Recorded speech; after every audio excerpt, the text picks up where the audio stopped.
Station আছে, train যায়, প্রতিদিনই শয়ে শয়ে যাত্রী। এরকম একটা স্টেশনে নেই টয়লেট।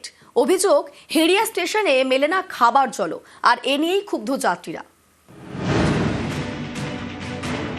ল্যাট্রিন বাথরুম যদি না থাকে মহিলাদের খুব অসুবিধা, সেটা দরকার, প্রচণ্ডভাবে দরকার। একটা নয়, অনেকগুলি হলে ভালো হয়। পূর্ব মেদিনীপুরের হেরিয়া স্টেশন হাওড়া দীঘা রুটে পড়ে। প্রতিদিন এই স্টেশন থেকে ট্রেন ধরেন কয়েক হাজার যাত্রী। তাদের অভিযোগ, যে স্টেশন দিয়ে এত যাত্রী যাতায়াত করেন সেই স্টেশনে একটিও টয়লেট নেই।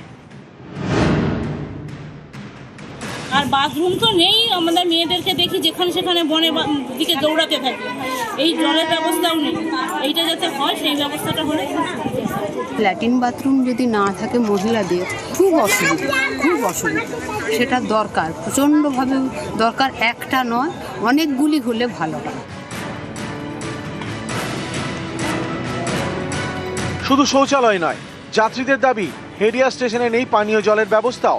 স্টেশনে একটি কল রয়েছে, অভিযোগ সেই কল থেকে ঘোলাটে জল বের হয়, খাওয়া যায় না। হেরিয়া রেল স্টেশন উন্নত হয়নি, সেই একটা পানীয় জলের ব্যবস্থা নেই, একটা শৌচালয় নেই।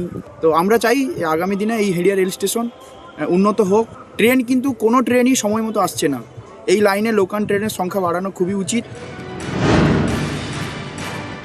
পাবলিক কি সমস্যা আছে? রেলের আধিকারিকরা এসে ঘুরে গেছে, খুব তাড়াতাড়ি হবে। পূর্ব মেদিনীপুর থেকে ক্যামেরায় শুভেন্দু কামিল্লার সঙ্গে সুজিত ভৌমিক, নিউজ 18 বাংলা।